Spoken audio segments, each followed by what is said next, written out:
Il n'y a que 2 pages. Merci Pascal. Chers amis, chers alliés, chers partenaires, chers les trois à la fois, je ne suis pas bon en protocole, mais chacun donc se retrouvera dans ce lancement. Moi, je me suis penché sur le titre que nous avons choisi pour notre université d'été. Nous avons regroupé 3 idées avec ce titre, et je vais les développer un petit peu. Le vivre ensemble, tout d'abord. C'est vrai, c'est une expression passe-partout, tellement utilisée, y compris en langue de bois, qu'elle peut être totalement vidée de son sens parfois, et nous faire passer pour bien naïfs, bien innocents. Les gens qui nous dénoncent comme étant des bien-pensants ne s'en privent pas, et pourtant il n'est pas innocent d'affirmer vouloir vivre ensemble, à l'heure où l'exclusion, qu'elle soit sociale, économique, politique, est tellement répandue qu'elle en devient admise. Il n'est pas innocent non plus de demander par ce vivre ensemble l'égalité des droits pour toutes et tous, dans chaque espace territorial, qu'on soit en Bretagne, qu'on soit en France, en Europe ou dans le monde, à l'heure où les tenants des discriminations se décomplexent bien au-delà des partis repoussoirs qui seraient censés les représenter. Je fais 2 petits inserts à ce propos. Vous avez repéré les réactions qui ont eu lieu suite aux manifestations de joie de jeunes en faveur des résultats de l'équipe de foot d'Algérie que nous avons connus dans notre pays. Le journal Le Point avait mis en ligne un sondage: faut-il retirer aux Français d'origine algérienne leur double nationalité? Il y a eu un tollé, ils l'ont retiré. Pour autant, ce sondage traduit un état d'une partie de l'opinion que je voudrais compléter par un 2e insert personnel. Je ne fais vraiment pas dans mes habitudes, mais là je vais le faire. Le prof de PS de ma fille en 3e, et bien avant la Coupe du Monde, a demandé durant un cours à ses mômes: s'il y avait une guerre entre la France et votre pays d'origine, sur qui décideriez-vous de tirer? Voilà une conception vivace, je ne sais pas si elle progresse, mais en tout cas vivace, d'une identité exclusive qui sert à justifier des sociétés excluantes. Et dans ce cadre, dans ce contexte, il n'est pas innocent de réaffirmer que l'on peut construire une société sur la diversité de ceux qui la composent et que nous pouvons vivre ensemble dans un même espace et dans un même temps. La 2e idée qu'on a mis dans ce titre, on l'a mixé avec Vivre ensemble, c'est l'idée de bien vivre. Cette notion a été popularisée dans nos milieux à l'occasion du Forum social mondial de Belém en 2009. C'est une proposition des peuples amazoniens et des nations amérindiennes pour l'idéal de bonheur.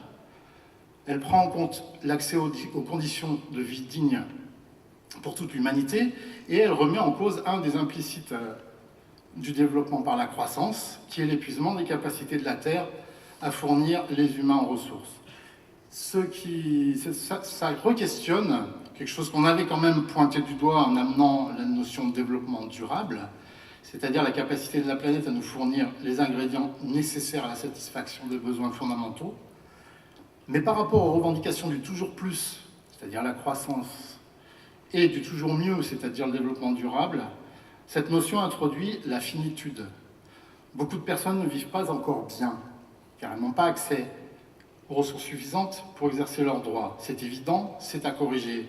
Mais aucune personne ne peut prétendre à vivre indéfiniment mieux, car la nature n'y survivra pas. Bien vivre, la notion a aussi le mérite de revenir aux finalités. C'est sans doute quelque chose que notre civilisation du chiffre et de la performance avait totalement sorti de son logiciel. Voilà pourquoi on a utilisé ces 2 notions et qu'on en a fait une expression valise, bien vivre ensemble. On pense qu'elle ne perdurera pas, je vous rassure. En termes de communication, elle n'est pas très efficace, mais pour autant, on l'assume. Mais nous avons ajouté à cette expression l'affirmation « c'est possible ». Car peut-être qu'il est de plus en plus admis que les dysfonctionnements sont graves et que les dangers sont grands, mais les voies du changement, appelons ça la transition, sont encore invisibles à beaucoup. La faute au découragement devant la gravité, la complexité des problèmes, c'est sûr. La faute au doute envers l'action politique, à la méfiance vis-à-vis de ceux qui l'incarnent lorsqu'ils promettent sans tenir, lorsqu'ils s'agitent sans agir. Gardons ça bien en vue. La faute aussi et peut-être surtout aux efforts des puissances établies pour dénier l'idée même d'intervention au niveau systémique. Le cas du climat en ce moment nous montre que, alors qu'il n'est plus décemment possible de nier le réchauffement global comme un fait, c'est l'impossibilité, soi-disant, d'agir sur ce fait qui est avancée pour que rien ne change. Nous refusons de démissionner devant ces éléments qui paralysent l'action collective. Quand bien même parfois nous sommes minoritaires, quand bien même parfois nous sommes traités de bien-pensants ou de bisounours, nous refusons de nous cacher derrière l'idée que la nature et les exclus devraient s'adapter à un mode de développement immuable, inégalitaire, prédateur de ressources et très certainement destructeur de l'hospitalité de la Terre à notre égard. Nous expérimentons, nous accompagnons, nous étudions des alternatives à l'œuvre partout dans le monde, alternatives dans les modes de vie, dans les modes de production, de consommation, de répartition des richesses ou de décision. Avec ces expérimentations et ces alternatives, nous avons en main de quoi apporter des démentis cinglants à ces fatalismes induits ou assumés. Et puis nous ne sommes pas complexés, donc nous n'avons pas forcément à nous décomplexer. Par contre, nous devons assumer notre prétention à utiliser l'outil Solidarité internationale pour rendre le bien-vivre possible. C'est-à-dire que nous devons rendre ces alternatives visibles, concrètes, reproductibles, pas seulement parce que ce sont des réponses à des dangers, pas seulement parce que ce sont des démentis au cynisme, mais aussi parce qu'elles dessinent les contours d'un nouvel idéal de société et ou de progrès, de bonheur, vous choisirez, mais dont nous sommes dorénavant orphelins. Voilà, cette université d'été est une modeste mais passionnante étape au service de cette exigence. Pendant ces 4 jours au cœur de la Bretagne et de son foisonnement d'initiatives, nous allons parler de sujets graves. La paix, le travail décent, l'information, la mobilisation, les transitions, le climat, l'eau, les migrations, pour ce qui est des thèmes des modules. Nous allons les travailler sérieusement avec des parcours pédagogiques exigeants et sans doute des désaccords sévères. Ceux qui le souhaitent pourront même passer des heures qui arrivent pour savoir si développement durable est un oxymore, pour savoir si bien vivre est une traduction acceptable de buen vivir, ou si la nature a vraiment des droits.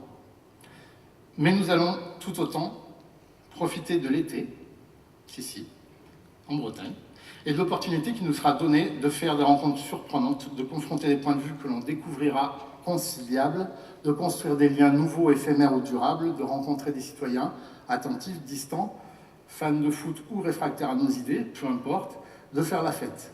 En bref, nous allons bien vivre ensemble. Bienvenue à Rennes et bonne université d'été de la Solidarité internationale 2014.